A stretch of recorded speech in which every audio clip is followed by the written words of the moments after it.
Bonjour à tous. La 7418e séance du Conseil de sécurité est ouverte. L'ordre du jour provisoire de la présente séance est la situation au Moyen-Orient. L'ordre du jour est adopté. Conformément à l'article 37 du règlement intérieur provisoire du Conseil, j'invite le représentant de la République arabe syrienne à participer à la présente séance.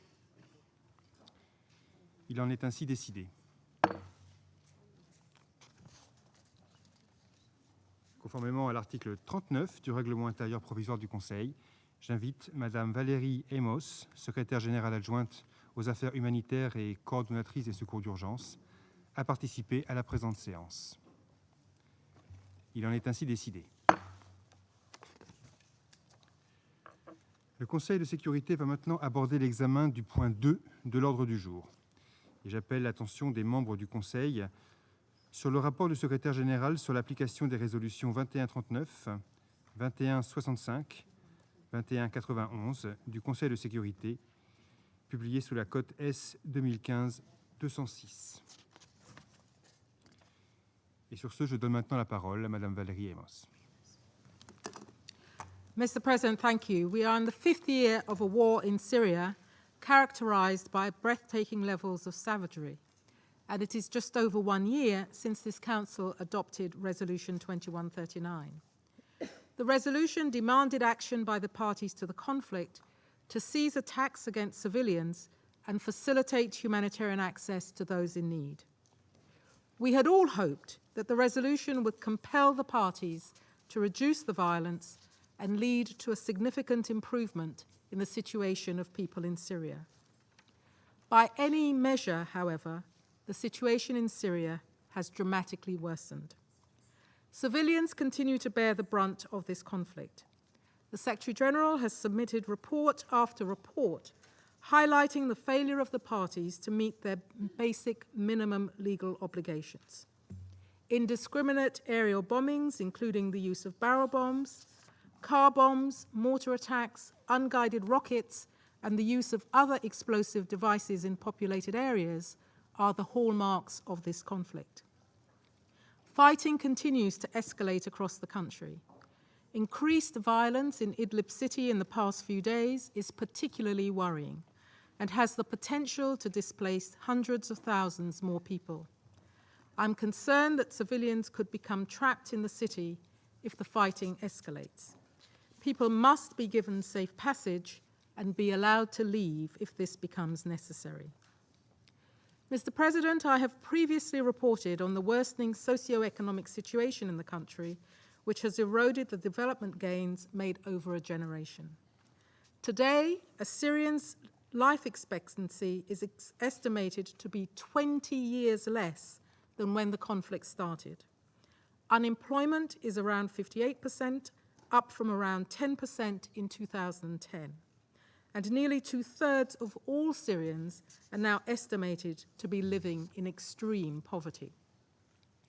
Mr. President, the inability of this Council and countries with influence over the different parties at war in Syria to agree on the elements for a political solution in the country means that the humanitarian consequences will continue to be dire for millions of Syrians.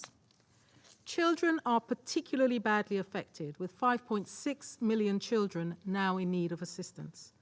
Well over 2 million children are out of school. A quarter of Syria's schools have been damaged, destroyed, or taken over for shelter. It will take billions of dollars to repair damaged schools and restore the education system. Nutritional surveys indicate a worrying decline in the nutritional status of children. 3 governorates, Hama, Aleppo, and Deir ez-Zor, have global acute malnutrition rates above 10% among the children sampled, a level considered as serious according to WHO standards. The overall countrywide global acute malnutrition rate was 7.2%. This is considered to be poor.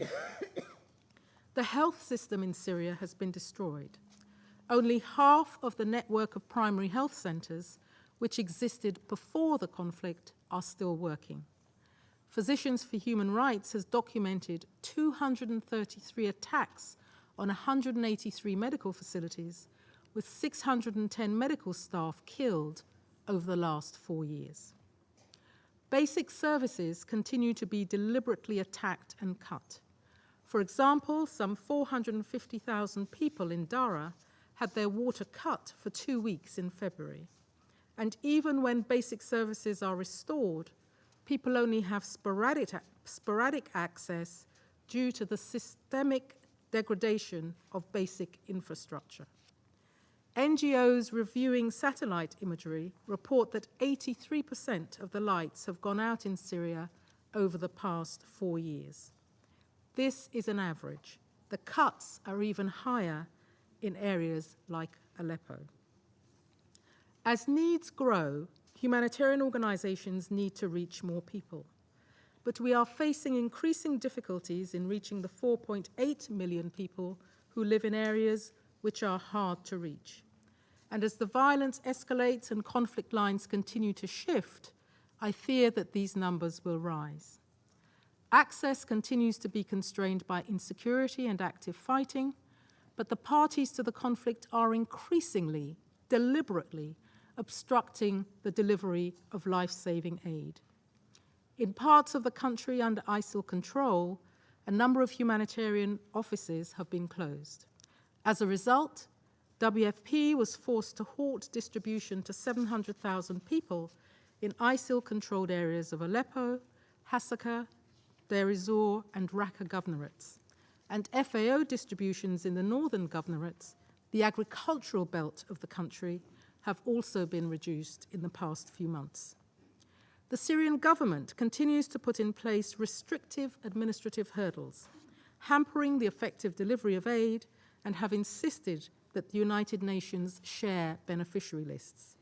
In February, the Ministry of Foreign Affairs instructed the United Nations that all communications with government ministries and public service providers be routed through the MFA. At a time when needs are growing and the humanitarian community should be scaling up its response, the government continues to put in place measures that are not practical and slow down our response. So far this year, the United Nations has requested access to 33 locations for the delivery of aid through interagency convoys. Only 3 have been agreed: to Al-Wa'ir, Talbisa, and Ar-Rastan in Homs. Despite the approval and support of the governor, Syrian state security forces removed surgical and other medical and reproductive health supplies from the convoys to Al-Wa'ir and Talbisa. Urgently needed medical supplies, including surgical kits, are scheduled to be delivered to Ar-Rastan on the 30th of March. I ask this Council to make it clear to the government of Syria that these convoys must be allowed to proceed, and their security forces should allow the free passage of all supplies to people in need. Mr. President, there has been some confusion about the number of people in besieged and hard-to-reach locations. In besieged areas, people cannot leave and assistance cannot get in on a regular basis. In February, the United Nations could not deliver any food or medicines to besieged locations. UNRWA has restarted delivery of some assistance to Yarmouk on the 4th of March. However, food distribution takes place only 3 times a week, with around 200 families receiving parcels on each distribution day. UNRWA estimates that the 18,000 people trapped in Yarmouk require 400 food parcels daily to meet their basic needs. An additional 228,000 people are now living under siege in government-controlled neighborhoods of Deir ez-Zor by ISIL. They're unable to leave the city, and only minimal supplies have been airlifted in by the government. This increases the total number of people besieged in Syria from 212,000 to an estimated 440,000. Mr. President, this situation cannot continue. 185,500 people are in areas besieged by the government, despite their assertions that they have a responsibility to look after their own people. The rest are in areas besieged by armed and terrorist groups. The authority of this council is being undermined. People trapped in besieged locations are becoming more and more desperate. We must be allowed to deliver essential humanitarian items such as food, nutritional supplies for children, medicines, and medical items. Time is running out. More people will die. The United Nations and its humanitarian partners continue to do everything we can to try to save lives, and we are still getting aid to millions of people each month, including through cross-border operations. The pledging conference in Kuwait on the 31st of March is an opportunity to raise some of the resources required to maintain our life-saving work. I encourage governments to give generously. We also need the Council's continued strong support in the following areas: to remain strong advocates for compliance with international humanitarian and human rights law, making it clear that parties to the conflict, including the government, which bears a special responsibility as a member of the United Nations, cannot act with impunity. On the issue of denial of access, where parties arbitrarily withhold consent to relief operations, there must be consequences and accountability. Council members may wish to consider the concrete steps they would like to take, given the violations of the Council's demands on access contained in Resolution 2139. And on the repeated targeting of health facilities and personnel, the Syrian armed forces, non-state armed groups, and terrorist groups must be held accountable for their actions. Mr. President, day after day, month after month, year after year, the death, destruction, and violence in Syria grows. As Council members have said many times, there is no humanitarian solution to the crisis. The international community must demonstrate greater determination to reach a long overdue political solution. Thank you. Je remercie Madame Emos de son exposé. Et je donne maintenant la parole au représentant de la République arabe syrienne.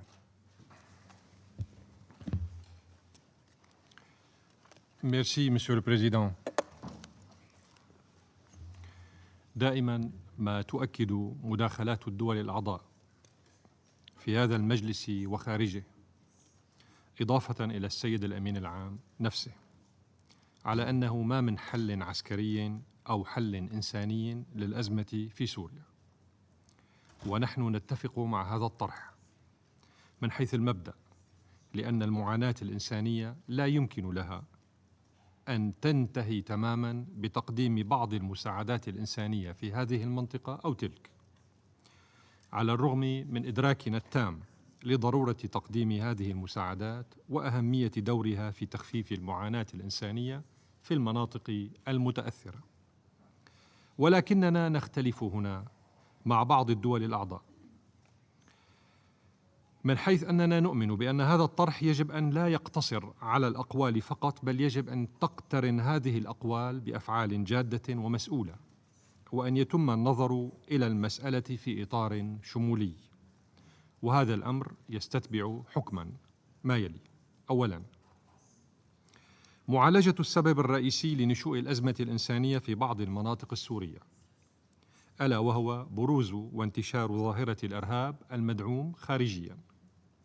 إلا أننا وللأسف نشهد بدلاً عن ذلك محاولات من قبل بعض الدول لفصل ملف الإرهاب عن ملف الوضع الإنساني، وذلك بهدف إطالة أمد هذين الملفين لابتزاز الحكومة السورية بتداعياتهما.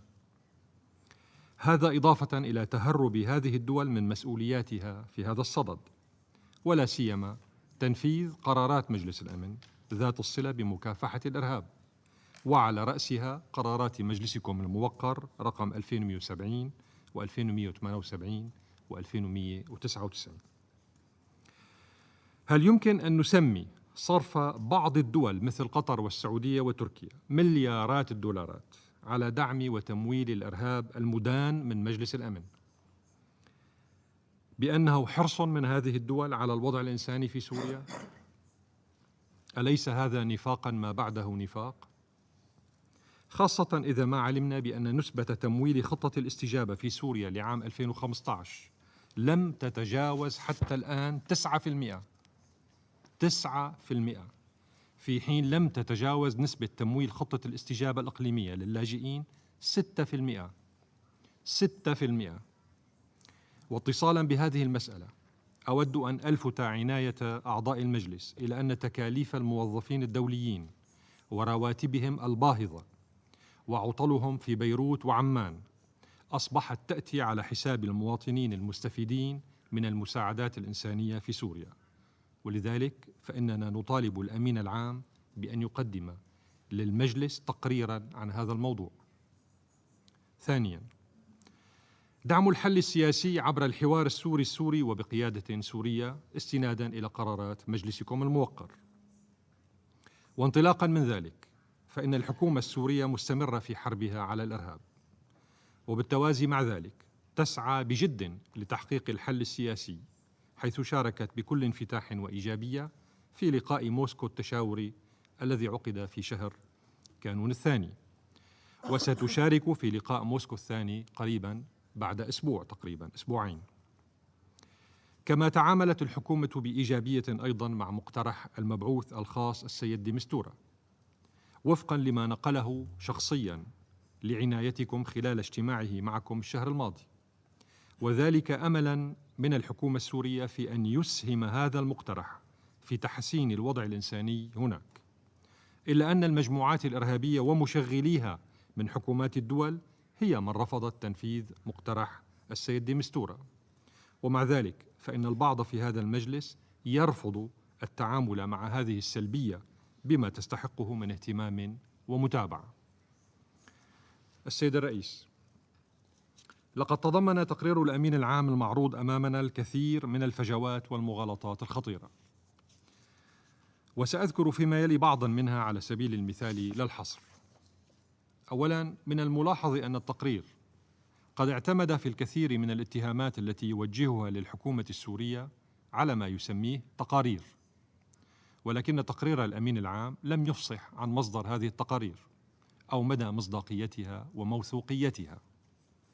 ثانيا، أشار التقرير إلى أن الأمم المتحدة قد طلبت الوصول إلى 33 منطقة محاصرة أو يصعب الوصول إليها، إلا أن 31 منطقة منها قد رفض الوصول إليها أو أنها بانتظار الحصول على الموافقة. وقد كررت السيدة آموس للتو هذه الأرقام. وهنا أود الإيضاح بأن طرح هذا الأمر بهذه الطريقة المسممة هو طرح مسيس وتضليلي ولا ينقل الصورة كاملة. فواقع الحال هو الآتي: في النصف الثاني من شهر شباط فبراير الماضي أرسلت المكاتب الفرعية للأمم المتحدة في كل من حمص وحلب وطرطوس تلك الطلبات 33 إلى المحافظين المعنيين في هذه المحافظات بشكل مباشر ودون أن يرسل مكتب المنسق المقيم في دمشق أي شيء بهذا الخصوص إلى نقطة الاتصال الرئيسية وهي وزارة الخارجية، والتي علمت بهذا الموضوع لاحقا من الجانب الأممي بتاريخ 9 آذار مارس الجاري، يعني بتأخر شهر، وذلك خلافا للإجراءات المتبعة. فإيصال المساعدات إلى المناطق الساخنة يتطلب باتفاق مسبق بين الحكومة السورية والأمم المتحدة الممثلة بأوتشا، يتطلب اجتماعا للجنة المشتركة السورية الأممية لمناقشة مختلف الحيثيات المتعلقة بطلبات الأمم المتحدة لإيصال هذه المساعدات، لا سيما الطرق الواجب سلكها وفقا للوضع الأمني، إضافة إلى الاحتياجات وأعداد المستفيدين ونقاط التوزيع، وذلك لضمان التسليم الآمن لهذه المساعدات للمدنيين. وعلى الرغم من ذلك فإن الجانب السوري مستعد لتقديم التسهيلات اللازمة لتيسير هذه القوافل أينما كان ذلك ممكنا، وذلك بشرط عدم وصول هذه المساعدات إلى المجموعات الإرهابية وضمان أمن وسلامة العاملين الإنسانيين. ثالثاً، أشار التقرير محقاً إلى أن الحكومة السورية تهاجم داعش في عدد من المدن والبلدات، وهذا ما يدحض الادعاءات الساذجة لبعض زملائي في هذا المجلس من أن الحكومة السورية لا تحارب داعش. استمعنا إلى هذا الكلام عدة مرات في هذا المجلس، إلا أنه على الرغم من ذلك فإن تقرير الأمين العام قد ادعى بأن هذه الهجمات قد أدت إلى مقتل مدنيين وإلى دمار في البنى التحتية. ولكن السؤال هنا هو: كيف استطاع معدو التقرير التأكد من صحة ذلك في مناطق يسيطر عليها تنظيم داعش الإرهابي، إلا إذا كان مصدر هذه التقارير هو أبو خزامة الشيشاني، وأبو مصعب السعودي، وأبو صهيب الليبي، وأبو جون البريطاني، أو أبو عبد الله الأردني. وما يزيد الطين بلة أن التقرير لم يتحدث لا من قريب ولا من بعيد عن الخسائر التي تتسبب بها غارات ما يسمى بالتحالف الدولي في البنى التحتية وفي الأرواح البشرية في سوريا. أريد أن أنقل لعناية السيدة آموس أن إحدى غارات طائرات الائتلاف قد دمرت مدرسة للأطفال في مدينة الرقة، مدرسة للصم والبكم، مدرسة أطفال للصم والبكم دمرت عن بكرة أبيها في الرقة بغارة من غارات ما يسمى بالائتلاف. رابعاً، أشار التقرير إلى أن الحكومة السورية أعلنت 3 موظفين أمميين أشخاصاً غير مرغوب بهم، ولكن السؤال الموجه لأصحاب الانتقادات المتسرعة لقرار الحكومة السورية هو: ما علاقة ولاية وعمل موظف يعمل في اليونيسيف في مدينة حلب بالاتصال مع مختلف المجموعات المسلحة من دون علم الحكومة السورية؟ وهل هناك من تبرير للاستفسار الدائم من قبل موظف آخر عن مواقع الجيش السوري ونوع الأسلحة ومرابط المدفعية في حلب؟ ألم يشرح رؤساء هذين الموظفين الدوليين لهما أن الفقرة دال على 35 من مرفق القرار 46 على 182 تفرض على موظفي الأمم المتحدة العاملين في المجال الإنساني الحصول على موافقة الحكومة السورية، وهي الطرف الأساسي المعني عند انخراطهم مع أطراف أخرى لضمان الوصول إلى المناطق التي تواجه حالات الطوارئ؟ خامساً، ما زال معدو التقرير يصرون على الادعاء بأن الحكومة السورية تحاصر بعض المناطق وتمنع دخول المساعدات إليها، ولكن التقرير يقف قاصراً أمام تفسير كيفية استمرار تدفق الأسلحة والذخائر إلى هذه المناطق، ومن ثم استخدام هذه الأسلحة من هناك من داخل المناطق المحاصرة لشن هجمات صاروخية عشوائية وتنفيذ تفجيرات انتحارية في الأماكن الآمنة. ولكن الحقيقة هي أن هذه المناطق هي مناطق محاصرة من الداخل وليس من الخارج من قبل المجموعات الإرهابية المسلحة، وهي من تمنع دخول المساعدات الإنسانية أو تستولي عليها وتعيد بيعها أو توزيعها بعد دمغها بشعاراتها الخاصة. سادساً، لم يتطرق التقرير من جديد إلى الآثار السلبية على الوضع الإنساني في سوريا جراء الإجراءات القسرية أو حادية الجانب المفروضة على الشعب السوري، وهو أمر أقرت به تقارير الديسا مؤخراً. والإسكوا. السيد الرئيس، ختاماً، أعيد التأكيد على أن الحكومة السورية ملتزمة بواجباتها ومسؤولياتها في تخفيف العبء الإنساني عن شعبها، كما نعبر عن استعدادنا لاتخاذ كل ما يلزم من إجراءات وطنية في سبيل تحقيق ذلك. وفي هذا الصدد نشير إلى أننا سنتابع التعاون مع الأمم المتحدة وتسهيل مهامها، ولكن هذا التعاون ليس طريقاً باتجاه واحد، بل على الأمم المتحدة بالمقابل أن تلتزم بالمبادئ التوجيهية للأمم المتحدة لتقديم المساعدة الإنسانية، وأن تتعاون مع الحكومة السورية وتنسق وتتحاور معها في مختلف القضايا الإنسانية، بدلاً من اللجوء إلى التشكيك والانتقادات التي لا تؤتي أكلها. فالأمم المتحدة والمنظمات الدولية الأخرى نجحت في تقديم مساعدات إنسانية إلى ما يقارب 4 مليون سوري شهرياً من داخل الأراضي السورية بفضل التعاون والتسهيلات الحكومية السورية. أخيراً سيد الرئيس، أريد أن أشير إلى أن عدد المحاصرين في سوريا ليس 440 ألف مواطن سوري، بل 23 مليون مواطن سوري يخضعون لكل أنواع العقوبات والإجراءات القسرية أو حديث الجانب التي يفرضها الاتحاد الأوروبي والولايات المتحدة الأمريكية ودول أخرى. شكرا سيد الرئيس. Je remercie le représentant de la République arabe syrienne pour son intervention et j'invite à présent les membres du Conseil à poursuivre le débat sur la question dans le cadre des consultations. La séance est levée.